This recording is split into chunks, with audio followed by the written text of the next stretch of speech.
আসসালামু আলাইকুম। এটিএন বাংলা গ্রামগঞ্জের খবরে সবাইকে স্বাগত জানাচ্ছি। আমি শান্তা ইসলাম। শুরুতে বিআরবি কেবলস সংবাদ শিরোনাম।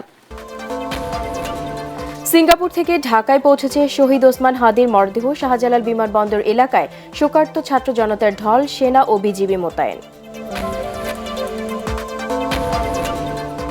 হাদিকে হত্যার প্রতিবাদে বিক্ষোভে উত্তাল রাজধানী সহ সারা দেশ। মসজিদ, মন্দির সহ বিভিন্ন উপাসনালয়ে প্রার্থনা।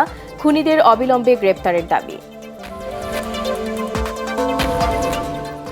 এবং গণমাধ্যমের ওপর হামলা গণতান্ত্রিক অগ্রযাত্রায় বাধা সৃষ্টি করবে। প্রথম আলো, ডেইলি স্টার সম্পাদকের সঙ্গে ফোনালাপে প্রধান উপদেষ্টা। কাল রাষ্ট্রীয় শোক।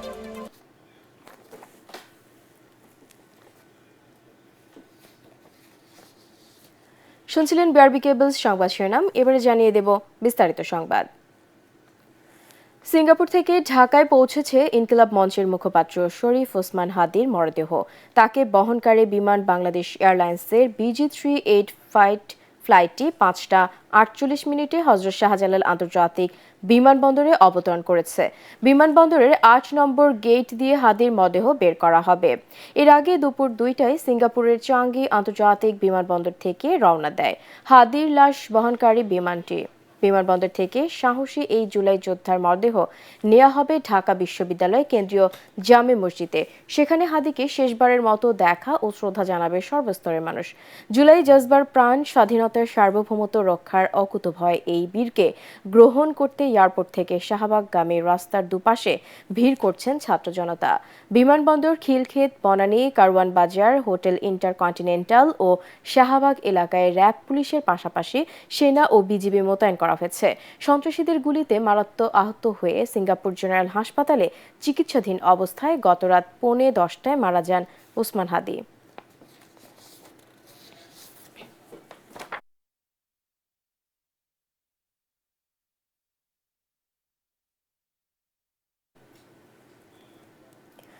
এই মুহূর্তে শাহজালাল বিমানবন্দর এলাকায় আছেন আমাদের সহকর্মী মনির হোসেন তপু। সরাসরি চলে যাচ্ছি তার কাছে। তপু, হাদির মরদেহ বিমানবন্দর থেকে কখন বের করা হবে, সেখানে শোকার্ত মানুষের ভিড় সহ সবশেষ পরিস্থিতি আমাদেরকে জানান।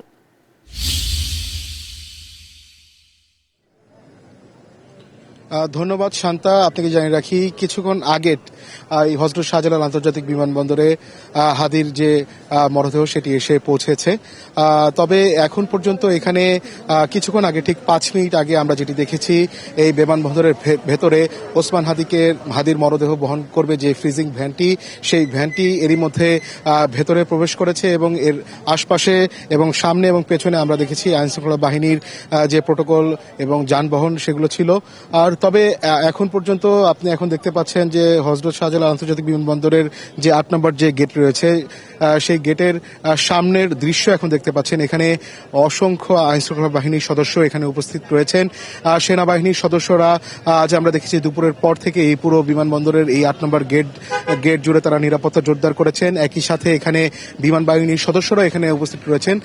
এছাড়া র্যাব, পুলিশ, আনসার সহ অন্যান্য আইনশৃঙ্খলা বাহিনীর সদস্যরাও এখানে সতর্ক অবস্থানে রয়েছেন। তবে এখন পর্যন্ত এখানে যারা উৎসুক মানুষ বা ওসমান হাদির যারা সমর্থক যারা রয়েছেন, তাদের কিছু মানুষ এখানে ভিড় করার চেষ্টা করছেন। তবে এখানে প্রশাসনের পক্ষ থেকে তাদেরকে কিছুটা সরিয়ে দেওয়ার চেষ্টা করা হচ্ছে, যাতে নির্বিঘ্নে শরীফ ওসমান হাদির মরদেহ নিয়ে এই 8 নম্বর গেট দিয়ে যাতে বের হতে পারে, সেই জন্য সব ধরনের প্রস্তুতি আইন শৃঙ্খলা বাহিনীর সদস্যরা এরই মধ্যে হাতে নিয়েছেন। এবং তবে আমরা ধারণা করছি হয়তোবা আর 10 মিনিটের মধ্যে, হয়তোবা 10 থেকে 15 মিনিটের মধ্যে হয়তোবা হাদির মরদেহটি নিয়ে এই 8 নম্বর গেট দিয়ে বের হওয়ার কথা রয়েছে। তবে এখনো আমরা নিশ্চিত হতে পারিনি। এই মরদেহটি নিয়ে আমরা যতটুকু জানতে পেরেছি যে ঢাকা বিশ্ববিদ্যালয়ের কেন্দ্রীয় মসজিদের ওখানে নেওয়ার কথা। তবে কোন রুট দিয়ে নিয়ে যাওয়া হবে সেই বিষয়ে এখনো বিস্তারিত কোনো তথ্য আনুষ্ঠানিকভাবে আমাদেরকে জানানো হয়নি। তবে এই বিমানবন্দর এলাকা জুড়ে কঠোর নিরাপত্তা ব্যবস্থা এরই মধ্যে জোরদার রয়েছে। বিজিবি সদস্যরাও এখানে কাজ করছেন যাতে কোনো ধরনের অনাকাঙ্ক্ষিত পরিস্থিতি সৃষ্টি না হয়, সেজন্য সব ধরনের নিরাপত্তা ব্যবস্থা এরই মধ্যে জোরদার করা হয়েছে। তবে গোয়েন্দা তথ্যের ভিত্তিতেও এখানে অনেক আইনশৃঙ্খলা বাহিনীর সদস্য যারা রয়েছেন সাদা পোশাকে এখানে মজুত রয়েছেন। তবে গণমাধ্যম কর্মীরা যারা রয়েছেন, বিভিন্ন অনলাইন পত্রিকা টেলিভিশনে যারা কাজ করছেন, তারা এখানে গেটের সামনেই রয়েছেন। তবে স্বাচ্ছন্দ্যে যাতে নিরাপদে ওসমান হাদির মরদেহ যাতে এই 8 নম্বর গেট দিয়ে বের করা সম্ভব হয়, সেজন্য এরই মধ্যে সব ধরনের প্রস্তুতি নেওয়া হয়েছে। তবে এখন পর্যন্ত ভেতর থেকে বা অফিসিয়ালি আমাদের কাছে এখনো পর্যন্ত কোনো নির্দেশনা জানানো হয়নি। তবে এখানে আমরা দেখেছি যে প্রশাসনের উচ্চ পর্যায়ের কর্মকর্তারা প্রবেশ করছেন ভেতরে, আমরা দেখেছি। তবে কখন নাগাদ আনুষ্ঠানিকভাবে তার মরদেহ এখান থেকে বের করা হবে সেই বিষয়ে কোনো তথ্য এখনো পর্যন্ত নেই। তবে আমরা ধারণা করছি যেহেতু 6টার আগেই সিঙ্গাপুর আন্তর্জাতিক বিমানবন্দর থেকে চাঙ্গি বিমানবন্দর থেকে যে ওসমান হাদির মরদেহ নিয়ে আমাদের ঢাকায় এসে পৌঁছেছে, সেই মরদেহটি হয়তো আর 10 থেকে 15 মিনিটের মধ্যেই বের করার সম্ভাবনা রয়েছে। তবে এই মরদেহটি নিয়ে এখানে যে বিমানবন্দর থেকে বের হওয়ার পরে এখানে এক্সপ্রেসওয়ে দিয়ে যাবে না নিচে দিয়ে যাবে সেই বিষয়ে এখন পর্যন্ত কোনো তথ্য নেই। তবে ট্রাফিক বিভাগের সাথে কথা হয়েছে, তারা বলেছেন যে প্রশাসনের উচ্চ পর্যায় থেকে যে ধরনের নির্দেশনা দেওয়া হবে সেই বিষয় অনুযায়ী তারা ব্যবস্থা নেবেন যাতে কোনো ধরনের বাধা বিপত্তি না পড়ে এই মরদেহটি নিয়ে যাওয়ার ক্ষেত্রে। তবে এখন পর্যন্ত আমরা যেটি জানতে পেরেছি, যেহেতু শাহবাগে যারা আন্দোলন করছেন এই হাদির যে মৃত্যুর বিষয়ে তারা বিচার দাবি করছেন, সেখানে অসংখ্য মানুষের জমায়েত রয়েছে। সবকিছু বিবেচনা করে প্রশাসন সিদ্ধান্ত নেবেন যে আসলে কোন রুট দিয়ে ওসমান হাদির মরদেহ নিয়ে যাওয়া হবে। তবে এখন পর্যন্ত এখানে আপনারা দেখতে পাচ্ছেন যে 8 নম্বর গেট এলাকা জুড়ে গেটে এখনো পর্যাপ্ত সেনাবাহিনীর সদস্য এখানে মজুত রয়েছেন। তারা কঠোর ব্যবস্থা নিচ্ছেন যাতে কোনো ধরনের অনাকাঙ্ক্ষিত পরিস্থিতি সৃষ্টি না হয় এবং যারা এখানে ওসমান হাদির যে জুলাই যোদ্ধা তাকে শেষবারের মতো দেখার জন্য অনেকে এখানে তার সমর্থক যারা রয়েছেন তারা এই বিমানবন্দরের আশপাশে এখানে আসার চেষ্টা করছেন। তবে আইনশৃঙ্খলা বাহিনীর পক্ষ থেকে তাদেরকে কিছুটা সরিয়ে দেওয়া হচ্ছে, কেননা যাতে নির্বিঘ্নে যাতে এই জুলাই যোদ্ধার মরদেহ যাতে নিয়ে যাওয়া যায় সেই ধরনের ব্যবস্থা নেওয়া হচ্ছে প্রশাসনের পক্ষ থেকে। জি শান্তা, এই ছিল আমার কাছে বিমানবন্দর থেকে সবশেষ খবর। ধন্যবাদ তপু আপনাকে। ইনকিলাব মঞ্চের মুখপাত্র শরীফ ওসমান হাদিকে হত্যার প্রতিবাদে বিক্ষোভে উত্তাল শাহবাগ। ওসমান হাদির খুনিদের দেশে ফিরিয়ে এনে দৃষ্টান্তমূলক শাস্তির দাবি করেছেন বিক্ষোভকারীরা। এ সময় শাহবাগ ও আশপাশের এলাকার যানবাহন চলাচল বন্ধ হয়ে যায়। এদিকে দুপুরে বায়তুল মোকাররম জাতীয় মসজিদ সহ দেশের সকল মসজিদে ওসমান হাদির জন্য বিশেষ দোয়ার আয়োজন করা হয়। মুশফিকুর রহমানকে সাথে নিয়ে তরিক ইসলামের রিপোর্ট। টানা 7 দিন মৃত্যুর সাথে পাঞ্জা লড়ে অবশেষে সিঙ্গাপুরের চিকিৎসাধীন অবস্থায় না ফেরার দেশে চলে গেলেন ইনকিলাব মঞ্চের মুখপাত্র শরীফ ওসমান হাদি। তার মৃত্যুর খবরে মুহূর্তেই ক্ষোভে ফেটে পড়ে পুরো দেশ। সড়কে নেমে আসে ইনকিলাব মঞ্চ, জাতীয় নাগরিক পার্টি সহ ছাত্র জনতা। ওসমান হাদির খুনিদের দেশে ফিরিয়ে এনে শাস্তির দাবিতে সকাল থেকে শাহবাগে জড়ো হয় বিক্ষোভকারীরা। স্লোগানে উত্তাল পুরো শাহবাগ এলাকা। একজন প্রতিবাদীকে হত্যা করা হয়েছে, তার যেই মূল আসামি তাদেরকে ধরে সর্বোচ্চ শাস্তি দেওয়া হোক। যতবারই এখন পর্যন্ত যতবারই মানুষ খুন হয়েছে, কোনো খুনের আমরা 100% বিচার পাই নাই। আমাদের আরো যে সমস্ত জুলাই যোদ্ধা ভাইয়েরা আছে তাদেরকে যত সরকারের পক্ষ থেকে যত নিরাপত্তা দেওয়া হয়, আর কোনো ভাই যাতে এইভাবে শহীদ না হয়। এদিকে রাজধানীর প্রেস ক্লাবের সামনে হাদির খুনিদের শাস্তির দাবিতে মানববন্ধন করেছে সম্মিলিত নারী প্রয়াস। বলি, হাদির কি দোষ ছিল? আপনাদেরকে বলতে হবে কি কারণে তাকে মারা হয়েছে। তার কি দোষ এটা ছিল যে সে কোনো রাজনৈতিক দলের আনুগত্য করে নাই? যে গুলিতে তাকে মারা হয়েছে, আমাদের তদন্ত থেকে আরো 40টা, টোটাল 41টা গুলি উদ্ধার হয়েছে। বাকি 40টাও ব্যবহারের জন্যই তার কাছে জমা ছিল। প্রশ্ন যদি করি, বাকি 40-এর সিরিয়াল কারা? এদিকে পূর্ব নির্ধারিত ঘোষণা অনুযায়ী জুমার নামাজের পর বায়তুল মোকাররম মসজিদে ওসমান হাদি ও তার পরিবারের জন্য বিশেষ দোয়া করা হয়। এ সময় হাদির খুনিদের শাস্তির দাবি জানায় বিভিন্ন সংগঠনের নেতারা। একইভাবে শাহবাগে জুমার নামাজ আদায় শেষে শহীদ হাদি ও তার পরিবারের জন্য বিশেষ দোয়া করা হয়। একজন প্রতিবাদীকে হত্যা করা হয়েছে, তার যেই মূল আসামি তাদেরকে ধরে সর্বোচ্চ শাস্তি দেওয়া হোক। যতবারই এখন পর্যন্ত যতবারই মানুষ খুন হয়েছে, কোনো খুনের আমরা 100% বিচার পাই নাই। আমাদের আরো যে সমস্ত জুলাই যোদ্ধা ভাইয়েরা আছে তাদেরকে যত সরকারের পক্ষ থেকে যত নিরাপত্তা দেওয়া হয়, আর কোনো ভাই যাতে এইভাবে শহীদ না হয়। এই সময় শাহবাগকে শহীদ শরীফ ওসমান হাদি চত্বর ঘোষণার দাবি জানানো হয়। তরিক ইসলাম, এটিএন বাংলা, ঢাকা।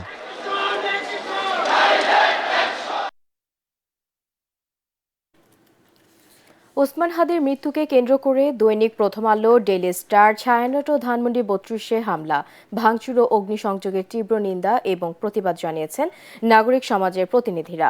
স্বরাষ্ট্র উপদেষ্টার পদত্যাগের পাশাপাশি খুনিদের দ্রুত আইনের আওতায় আনার দাবি জানিয়েছেন তারা। বিকেলে ছায়ানট ভবন পরিদর্শন করে সংস্কৃতি উপদেষ্টা বলেন, নির্বাচনকে বাধাগ্রস্ত করতেই এই হামলা চালানো হয়েছে। এদিকে ভাঙচুর এবং অগ্নিসংযোগের ঘটনায় পত্রিকা দুটির প্রকাশনা সাময়িক বন্ধ রেখেছেন কর্তৃপক্ষ। আরও জানাচ্ছেন হুমা চিশতি। ইনকিলাব মঞ্চের মুখপাত্র শরীফ ওসমান হাদির মৃত্যুর সংবাদ আসার পর দুটি গণমাধ্যমের অফিস, সাংস্কৃতিক সংগঠন ছায়ানট ভবন ও ধানমন্ডি ৩২ নম্বরে হামলা চালায় বিক্ষুব্ধরা। এ সময় ব্যাপক ভাঙচুর, লুটপাট ও অগ্নিসংযোগ করে তারা। রাত ১২টার দিকে বিক্ষোভকারীদের একটি অংশ প্রথম আলো কার্যালয়ের সামনে বিক্ষোভ করে ভাঙচুর শুরু করে। পরে তারা ভেতরে ঢুকে আসবাবপত্র ও গুরুত্বপূর্ণ নথিপত্র বাইরে এনে আগুন ধরিয়ে দেয়। প্রথম আলোর নিয়ন্ত্রণ কক্ষ, প্রথমা প্রকাশনা, প্রথমা.com, বিজ্ঞাপন ও হিসাব শাখা, চরকি সহ বিভিন্ন বিভাগ পুরোপুরি জ্বালিয়ে দেওয়া হয়। আগুন নেভাতে আসা ফায়ার সার্ভিসের ২ জন কর্মী এ সময় বিদ্যুতায়িত হয়ে গুরুতর আহত হন। পরে ডেইলি স্টার ভবনে হামলা চালায় বিক্ষোভকারীরা। ভবনের বিভিন্ন তলায় ব্যাপক ভাঙচুর, লুটপাটের পর আগুন ধরিয়ে দেয় তারা। প্রাণ বাঁচাতে সংবাদকর্মীরা ছাদে গিয়ে আশ্রয় নেন। আগুনের ধোঁয়ায় অসুস্থ হয়ে পড়েন অনেকেই। পরে ফায়ার সার্ভিস ঘটনাস্থলে এসে আগুন নিয়ন্ত্রণের পাশাপাশি আটকে থাকা সংবাদকর্মীদের উদ্ধার করে। রাত ২:৩০টার দিকে ডেইলি স্টার ভবনের সামনে গেলে হেনস্থার শিকার হন সম্পাদক পরিষদের সভাপতি ও নিউজ পত্রিকার সম্পাদক নুরুল কবির। রাত ১:২টার দিকে একদল বিক্ষোভকারী সাংস্কৃতিক সংগঠন ছায়ানট ভবনে হামলা চালিয়ে ব্যাপক ভাঙচুর ও অগ্নিসংযোগ করে। এ সময় আগুন দেয়া হয় ধানমন্ডি ৩২ নম্বরেও। ভাঙা ভবনের অবশিষ্টাংশ ভাঙচুর করে বিক্ষোভকারীরা। এই হত্যাকাণ্ডের পেছনেও কিন্তু আওয়ামী লীগ এবং এই ভারতীয় আধিপত্যবাদ বিস্তারকারীরাই জড়িত। তাই বাংলাদেশে ভারতের আধিপত্যবাদ বিস্তারের যে মূল ফটক কিংবা যে কিবলা আওয়ামী লীগের, সেটিকে এখন পুরোপুরিভাবে গুড়িয়ে ফেলতে হবে। শুক্রবার বিকেলে ছায়ানট ভবন পরিদর্শন করেন সংস্কৃতি উপদেষ্টা। তিনি বলেন, নির্বাচনকে বাধাগ্রস্ত করতেই ছায়ানটে হামলা চালানো হয়েছে। এটা অ্যাবসলিউটলি নির্বাচন বানচাল করার লক্ষ্য যারা করেছে, তারা ডেফিনেটলি বাংলাদেশের ডেমোক্রেটিক ট্রানজিশন চায় না। যে এই ক্ষতি সাধন হয়েছে তার সমস্ত কিছুই ছায়ানট যদি আমাদেরকে জানায়, সরকার ইমিডিয়েটলি সেই কাজটাতে হাত দেবে। সকালে নাগরিক কোয়ালিশনের প্রতিনিধি ও মানবাধিকার কর্মীরা প্রথম আলো ও ডেইলি স্টার ভবন পরিদর্শনে এসে এসব হামলার প্রতিবাদ জানান। কারা এটা থেকে ফায়দা লুটানোর চেষ্টা করছে, কাদের এখান থেকে সুবিধা হচ্ছে, আমরা ডাক দিতে চাই সব মিডিয়া হাউসকে। এগুলো দূর দূরান্তে না, কোনো অজপাড়া গায়ে না, এগুলো আমাদের সেনাবাহিনীর ক্যান্টনমেন্টের থেকে কয়েকশো গজ দূরে মাত্র। শরীফ ওসমান হাদির হত্যাকারীদেরকে যেভাবে এখনো ধরা যায়নি, এখনো ধরা হয়নি, সেই দায় মাথায় নিয়ে স্বরাষ্ট্র উপদেষ্টাকে পদত্যাগ করতে হবে। ওসমান হাদি হত্যার বিচারের পাশাপাশি গণমাধ্যম, সাংস্কৃতিক সংগঠন সহ বিভিন্ন স্থাপনায় মব সৃষ্টি করে হামলার দ্রুত বিচারের দাবি জানিয়েছেন তারা। মানুষকে হত্যার আয়োজন করা হবে ক্ষুদ্র স্বার্থসিদ্ধির জন্য, সেখানে আমাদেরকে শুধু পর্যবেক্ষকের ভূমিকায় নয়, আমাদেরকেও রুখে দাঁড়াতে হবে এবং সরকারকে অবশ্যই বিচার নিশ্চিত করতে হবে এবং একই সাথে এখানে যারা আগুন দিয়েছে, যারা উস্কানি দিচ্ছে, তাদেরও বিচার নিশ্চিত করতে হবে। এদিকে বৃহস্পতিবার রাতের হামলার ঘটনায় প্রথম আলো ও ডেইলি স্টারের প্রকাশনা সাময়িকভাবে বন্ধ রয়েছে। হুমায়ুন চিশতি, এটিএন বাংলা, ঢাকা। শরীফ ওসমান হাদিকে দেখতে বিমানবন্দর সড়কের দুপাশে অপেক্ষা করছেন শোকার্ত হাজারো মানুষ। এই মুহূর্তে খিলক্ষেত এলাকায় আছেন আমাদের সহকর্মী মিজান শাহজাহান। এবার যুক্ত হচ্ছি তার সাথে। মিজান, হাদির মৃত্যুতে শোকাহত জনতার ঢল ও তাদের প্রতিক্রিয়া কি আমাদেরকে জানান।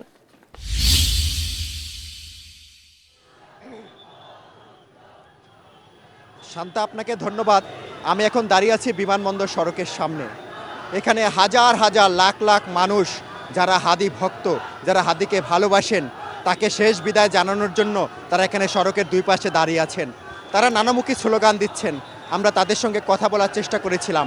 তারা বলছেন যে বৃহত্তর বরিশালের জালকাঠির নলসিটির খাসমহল থেকে উদে আসা একজন শরীফ ওসমান হাদি এদেশের 17 কোটি মানুষের কণ্ঠস্বর হয়ে উঠেছিলেন। তিনি এদেশের মানুষের মুক্তির জন্য কথা বলছিলেন, তিনি গণতন্ত্রের জন্য কথা বলছিলেন। তিনি ঢাকা 8 সংসদীয় আসনে স্বতন্ত্র প্রার্থী হিসাবে নির্বাচন করার ঘোষণা দিয়েছিলেন। তিনি বলতে চেয়েছেন যে তিনি যদি সংসদ সদস্য নির্বাচিত হন তাহলে অন্য 299 সংসদ সদস্যকে জবাবদিহি তার মুখে ফেলা হবে। এরকম একজন প্রতিবাদী উজ্জ্বল নক্ষত্র সম্ভাবনাময় মানুষের এই অকাল মৃত্যু এখানে যারা এসেছেন তারা কোনোভাবেই মানতে পারছেন না। তাই তারা অনেকটা বেদনা বিধুর মন নিয়ে তারা বিমানবন্দর সড়কের সামনে দাঁড়িয়ে আছেন। আপনি জানেন যে মারিয়া এখন থেকে 15 মিনিট আগে শহীদ ওসমান হাদিকে বহনকারী বিমানটি হযরত শাহজালাল আন্তর্জাতিক বিমানবন্দরে অবতরণ করেছে। আমি যতটুকু জানতে পেরেছি যে ভিতরের আনুষ্ঠানিকতা শেষ করে 5 থেকে 10 মিনিটের মধ্যেই বিমানবন্দরের এই সড়কটি দিয়েই ওসমান হাদিকে বহনকারী যেই অ্যাম্বুলেন্সটি, লাশবাহী অ্যাম্বুলেন্সটি ঢাকা বিশ্ববিদ্যালয়ের কেন্দ্রীয় মসজিদের উদ্দেশ্যে রওনা দিবেন। এখানে যারা দাঁড়িয়ে আছেন তাদের মুখ দেখে আপনি বুঝতে পারছেন তাদের সবার হৃদয় রক্তকরণ হচ্ছে। একজন ওসমান হাদি যার মাত্র শুরু হয়নি, শুরু হওয়ার আগেই তার শেষ হয়ে গেছে। এরকম একটি হত্যাকাণ্ডকে তারা জঘন্য হত্যাকাণ্ড হিসাবে আখ্যায়িত করেছেন। তারা বলছেন যে এই প্রতিবাদের মাধ্যমে তারা সরকারকে সেই বার্তা দিতে চান যে ওসমান হাদির নিরাপত্তা দিতে না পারার ব্যর্থতার দায় স্বরাষ্ট্র উপদেষ্টাকে বহন করতে হবে এবং একই সাথে তাকে পদত্যাগ করতে হবে। তারা বলছেন যে ওসমান হাদির পাশাপাশি আরও যারা জুলাই যোদ্ধা রয়েছেন, যারা ফেসিবাদী হাসিনাকে পতনের জন্য রাজপথে নেমে এসেছিলেন, যারা বুক পেতে দিয়েছিলেন গুলির সামনে, সেই মুগ্ধ শহীদ আবু সাইদের উত্তরসূরিরা বলছেন যে জুলাই যোদ্ধাদের যদি ভবিষ্যতে নিরাপত্তা দিতে না পারে তাহলে এই সরকারকে বিদায় নিতে হবে। তারা বলছেন যে আজকে তারা রাজপথে নেমে এসেছেন। এই রাজপথ হচ্ছে একদিকে শ্রদ্ধা, আরেকদিকে হচ্ছে প্রতিবাদ, এবং এই প্রতিবাদ এবং শ্রদ্ধা দুটোকেই তারা অব্যাহত রাখতে চান। তারা বলছেন যে তারা এখান থেকে ঢাকা বিশ্ববিদ্যালয়ে যাবেন। আগামীকাল মানিক মিয়া এভিনিউতে বাদ জোহর শহীদ ওসমান হাদির জানাজায়ও তারা অংশ নেবেন। কিন্তু তারা বলছেন যে তার লাশও হয়তো জালকাঠির নলসিটির খাসমহলে তার গ্রামের বাড়িতে দাপন করা হবে। কিন্তু এই যে অকালে ওসমান হাদির স্ত্রী বিধবা হলো, তার সন্তান বাবা হারা হলো, এ দায় কে নেবে? সেই জবাবদিহি তার নিশ্চিত করার দাবি জানিয়েছেন এখানে যারা এসে উপস্থিত হয়েছেন। আমি এখানে আসা একজনের সঙ্গে কথা বলার চেষ্টা করব। শান্তা, আপনি এখানে এসেছেন ওসমান হাদির প্রতি শ্রদ্ধা জানাতে। আমরা জানতে চাচ্ছি আপনার প্রতিক্রিয়া, আপনার এই বিষয়ে আপনি কি প্রতিক্রিয়া দিতে চান? ওসমান হাদি আসলে ভাষা বুঝাতে পারতেছি না, কি বলবো।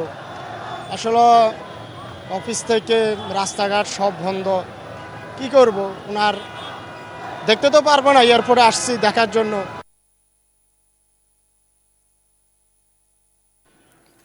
মিজান, আপনাকে ধন্যবাদ।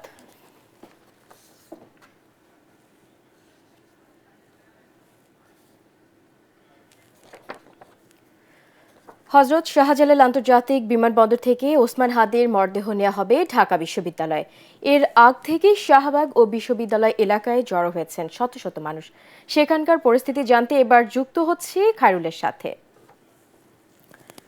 খায়রুল, ঢাকা বিশ্ববিদ্যালয়ে হাদির মরদেহে সর্বস্তরের মানুষের শ্রদ্ধা জানানোর কথা, সেখানকার সর্বশেষ পরিস্থিতি আমাদেরকে জানান।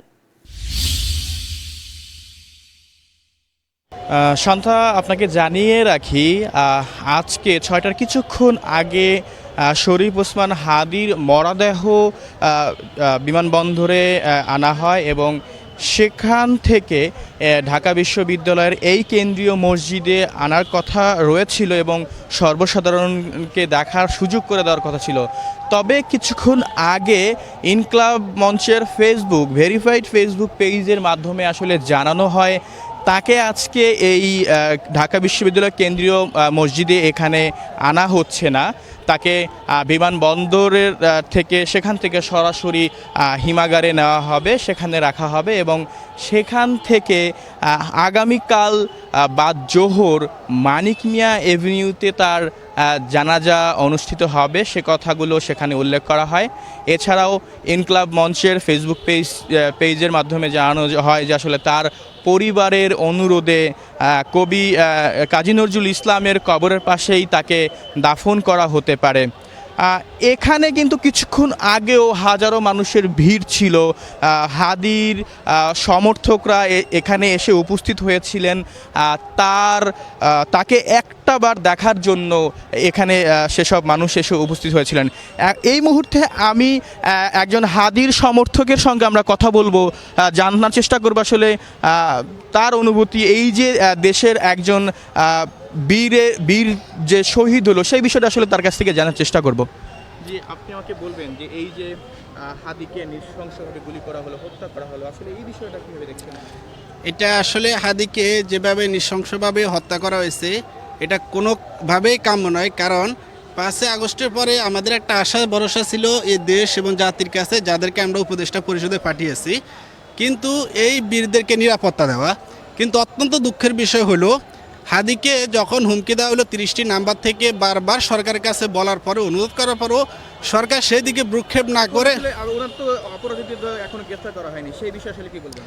অপরাধীরা কিভাবে একজন উপদেষ্টাকে দেওয়া হয়েছে যিনি একজন ডিফেন্সের লেফটেন্যান্ট কর্নেল ছিলেন। জি, তাহলে আমরা যদি দেখতে পাইতাম সাথে সাথে যখনই খুন হয়েছে 1-2 ঘন্টার মধ্যে সারা দেশে হয়ে গেলে হাদির উপর গুলি, সাথে সাথে আমাদের দেশে প্রত্যেকটা পোর্ট এবং সীমান্ত এরিয়াগুলি যদি রেড অ্যালার্ট জারি করতো তাহলে তো খুনিরা কোনোভাবে এখান থেকে পালিয়ে যাওয়ার সুযোগ ছিল না। তাহলে জি, যেমনটি তার এই সমর্থক জানিয়েছেন যে আসলে দেশের আইন শৃঙ্খলা বাহিনী যদি সতর্ক থাকতো তাহলে ওসমান হাদির সেই হত্যাকারীরা আসলে পালাতে পারতো না। এর জন্য আসলে তারা পুরোপুরি আইন শৃঙ্খলা বাহিনীর উপরই কিন্তু দায় দিচ্ছেন। এই ছিল আমার কাছ থেকে ঢাকা বিশ্ববিদ্যালয়ের কেন্দ্রীয় মসজিদ থেকে সর্বশেষ খবর। খায়রুল, আপনাকে ধন্যবাদ। ওসমান হাদির মৃত্যুতে চট্টগ্রাম, রাজশাহী সহ দেশজুড়ে বিক্ষোভ করেছে বিক্ষুব্ধ ছাত্র জনতা। বিভিন্ন বিশ্ববিদ্যালয় ক্যাম্পাসে বিক্ষোভ মিছিল বের করেন শিক্ষার্থীরা। এ সময় হাদির খুনিদের অবিলম্বে গ্রেপ্তারের দাবি জানিয়ে ভারত ও আওয়ামী লীগ বিরোধী নানা স্লোগান দেন তারা। পরে জুমার নামাজ শেষে শহীদ ওসমান হাদির রুহের মাগফিরাত কামনা করে বিশেষ দোয়া করেন সবাই। আমাদের প্রতিনিধিদের পাঠানো তথ্য ছবিতে আরও জানাচ্ছেন জাহিদুল আলম। ওসমান হাদির মৃত্যুর খবরে বৃহস্পতিবার রাতে সহিংসতার পর চট্টগ্রামে ভারতীয় সহকারী হাই কমিশন কার্যালয়, প্রথম আলো ও ডেইলি স্টার অফিসের সামনে আইনশৃঙ্খলা বাহিনী মোতায়েন করা হয়। সকালে খুলশীতে সহকারী হাই কমিশনারের কার্যালয় এবং কাজী দেউরির কর্ণফুলী টাওয়ার এলাকায় পুলিশের উপস্থিতি দেখা যায়। বরিশাল নগরীতে ছাত্র জনতার উদ্যোগে বিক্ষোভ মিছিল ও সমাবেশ অনুষ্ঠিত হয়েছে। বক্তারা বলেন, হত্যাকারীদের গ্রেফতার ও দৃষ্টান্তমূলক শাস্তি না হওয়া পর্যন্ত আন্দোলন চলবে। যশোর শহরে বিক্ষোভ মিছিল ও প্রতিবাদ সমাবেশে হত্যাকারীদের কূটনৈতিক তৎপরতার মাধ্যমে দেশে ফিরিয়ে এনে প্রকাশ্যে ফাঁসির দাবি জানানো হয়। সমাবেশ শেষে ওসমান হাদির রুহের মাগফিরাত কামনায় দোয়া অনুষ্ঠিত হয়। রংপুরে বিপ্লবী ছাত্র জনতার ব্যানারে শোক র্যালি ও সমাবেশ অনুষ্ঠিত হয়েছে। জুলাই চত্বর থেকে র্যালি বের হয়ে গুরুত্বপূর্ণ সড়ক প্রদক্ষিণ শেষে ডিসি মোড়ে গিয়ে শেষ হয়। এতে বিএনপি, এনসিপি, ছাত্র শিবির সহ বিভিন্ন রাজনৈতিক ও ছাত্র সংগঠনের নেতারা অংশ নেন। দিনাজপুরে জুমার নামাজের পর এনসিপি ও বৈষম্য বিরোধী ছাত্র নেতাদের নেতৃত্বে সড়ক অবরোধ করে বিক্ষোভ করা হয়। এ সময় আওয়ামী লীগ ও ছাত্রলীগের বিরুদ্ধে বিভিন্ন স্লোগান দেয়া হয়। খুলনার শিববাড়ি মোড়ে বিক্ষোভ মিছিল, সমাবেশ ও গায়বানা জানাজা অনুষ্ঠিত হয়েছে। একই সঙ্গে ভারতীয় সহকারী হাই কমিশনের কার্যালয়ে নিরাপত্তা ব্যবস্থা জোরদার করেছে পুলিশ। ময়মনসিংহে ইনকিলাব মঞ্চের উদ্যোগে বিক্ষোভ মিছিল ও সমাবেশে বক্তারা ভারতের আধিপত্যবাদের বিরুদ্ধে ঐক্যের আহ্বান জানান। একই সাথে হত্যাকারীদের দ্রুত দেশে ফিরিয়ে এনে শাস্তির দাবি করেন। জামালপুরে বিপ্লবী ছাত্র জনতার ব্যানারে সড়ক ও রেলপথ অবরোধ করে বিক্ষোভ করা হয়। এতে ঢাকাগামী আন্তনগর ট্রেন চলাচলে বিঘ্ন ঘটে। এছাড়া নারায়ণগঞ্জ, কুড়িগ্রাম, নাটোর, নীলফামারী, নওগাঁ, মেহেরপুর, মানিকগঞ্জ, মুন্সিগঞ্জ ও মাদারীপুর সহ দেশের বিভিন্ন জেলায় বিক্ষোভ মিছিল, সমাবেশ ও সড়ক অবরোধ কর্মসূচি পালিত হয়। এ সময় ওসমান হাদির হত্যার বিচার দাবিতে দেশজুড়ে কর্মসূচি অব্যাহত রাখার ঘোষণা দেন আন্দোলনকারীরা। জাহিদুল আলম, এটিএন বাংলা। দর্শক, পরবর্তী সংবাদ দেখার আমন্ত্রণ জানিয়ে এখনকার মতো শেষ করছি। এটিএন বাংলা সংবাদ ইউটিউবে দেখতে ব্রাউজ করুন youtube/ATN Bangla News। ধন্যবাদ।